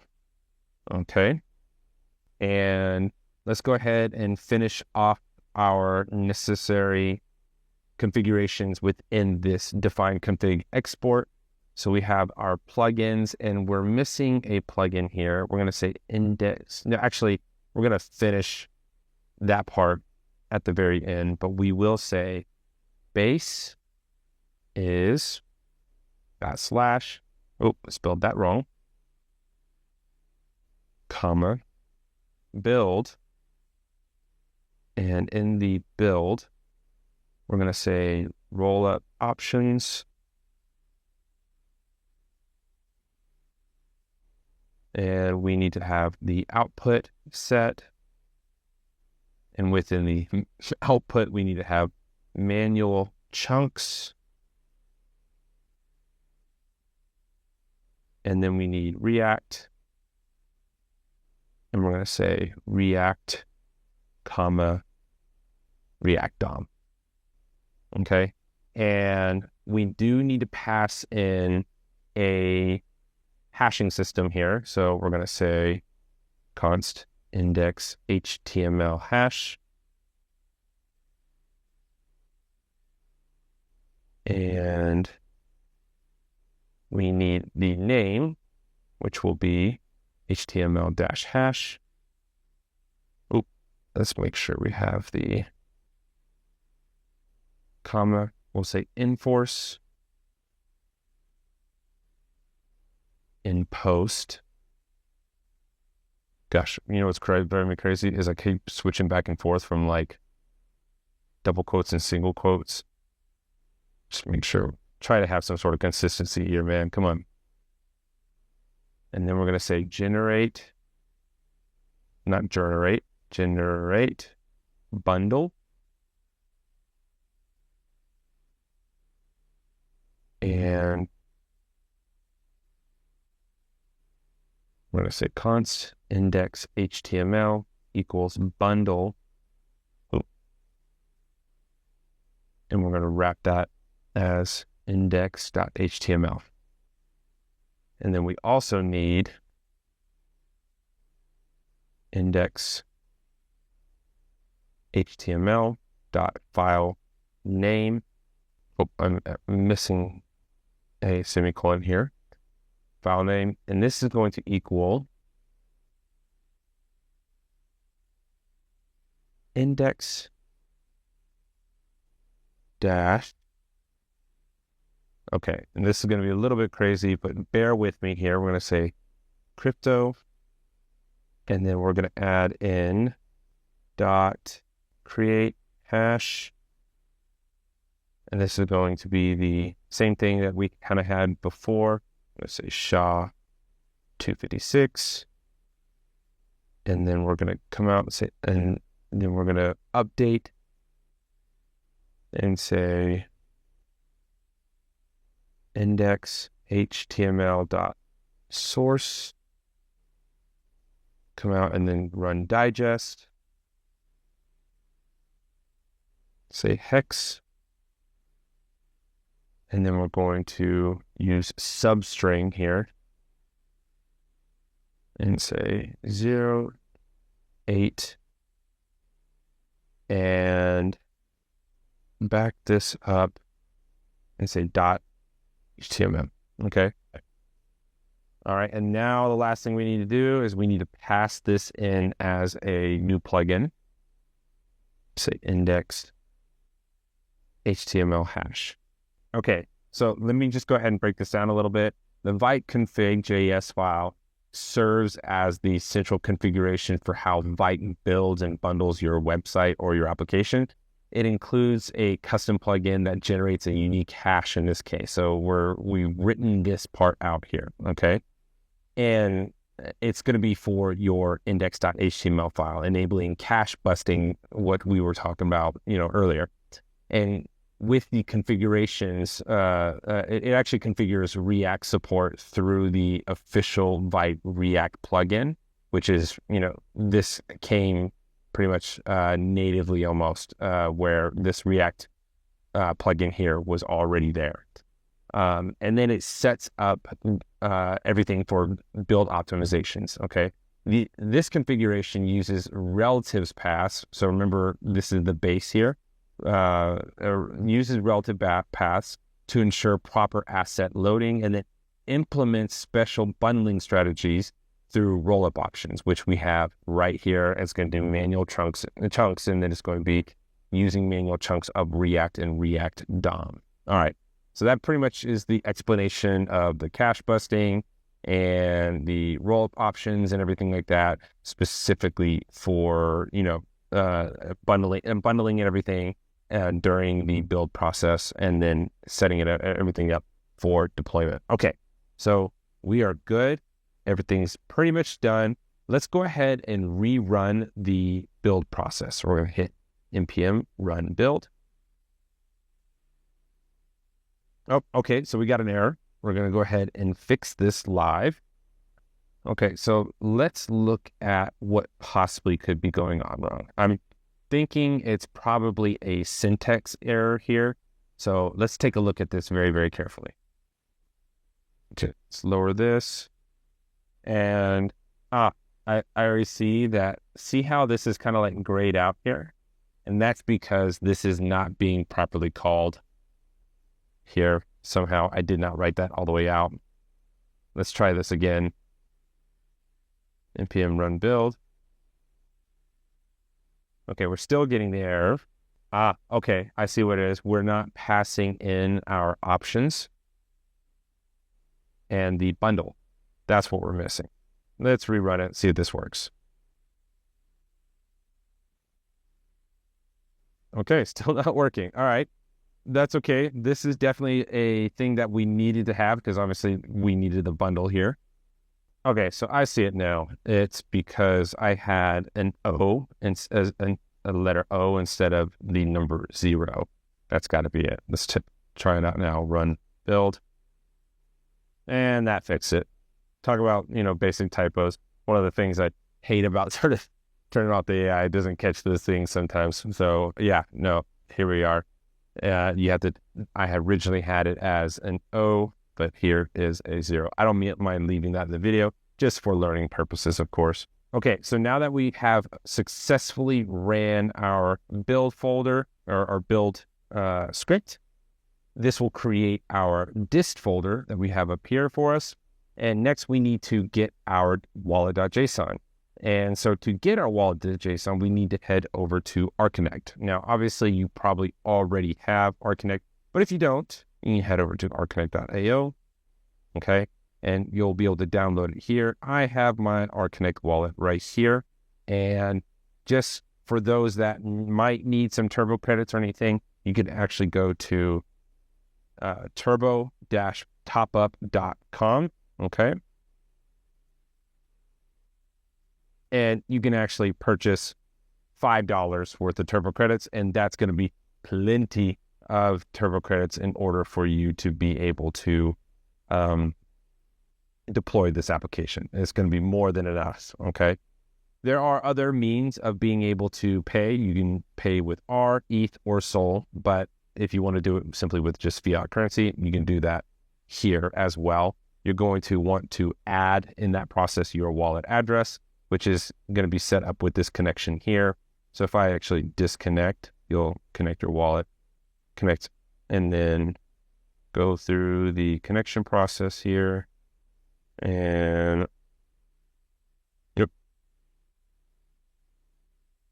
There we go. Now that I'm connected, I can use my credit card or anything like that to be able to buy the turbo credits that I'll need. But I already have turbo credits, perfectly fine. I'm going to close this out. I don't need this anymore. And I'm going to open this. And we're going to go to here and go to settings. Okay. We're going to click on all settings. And then we're going to need to export key file, which you're going to see right here. Okay. I'll click that. We'll enter our password again. And then that will download our key file. Okay. Now our key file is going to look something like this. Downloads.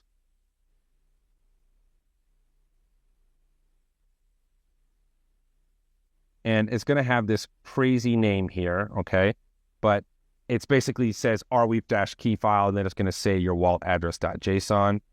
Let's go ahead and drag and drop this over into our root of our project, okay? I'm going to go here.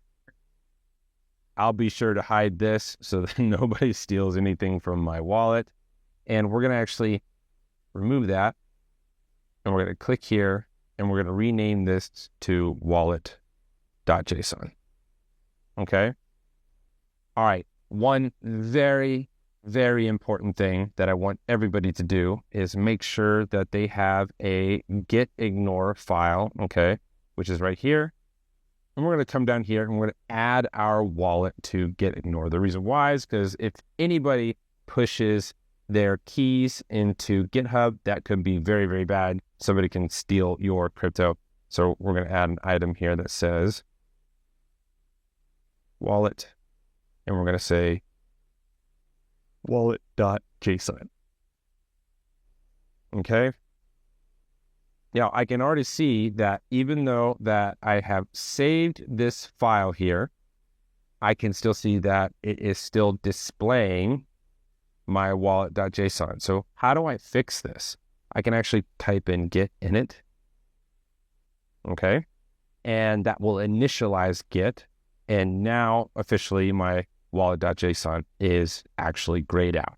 Meaning if I actually add the project to a Git commit, it will not get pushed to the GitHub repo. Okay. So we have one last thing. I think this should be the last thing, is by going to deploy, and we're going to run this as a node script. I'll say node scripts/deploy.js. Okay. And now let's go ahead and run it, and let's see if this actually works. All right, let's go ahead and run npm run deploy. All right, we immediately get an error, and I can see from error module not found, cannot find the module of Vite React scripts turbo, and it's imported into the deploy.js. Okay, I see what's going on. I can come over here and it's not finding this. And the reason why is because Turbo, that's the autocomplete, but I have a feeling it's because .js is not added to it. So let's go ahead and clear this. And now we can run npm run deploy. There we go. Now it's deploying our assets.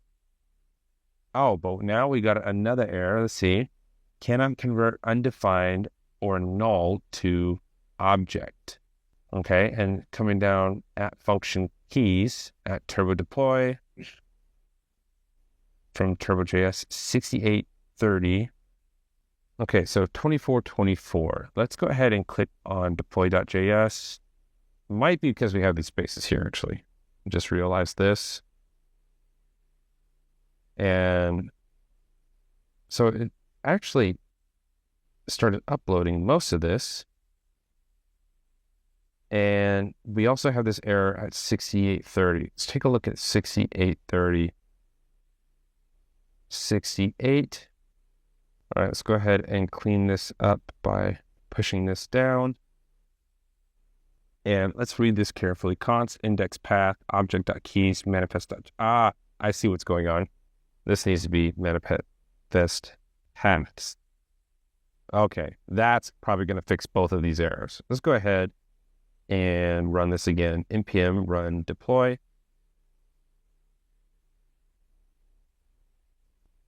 Boom, we have a complete deployment. So let's go ahead and take a look at our brand new website. Open. Oh, okay. We're almost there. So let's go ahead and fix this image. This image piece is actually a really, really easy fix. So what has happened is it doesn't know the URL for this image, but we can find this very, very easily and redeploy it. So I'll show you. I'll go to manifest.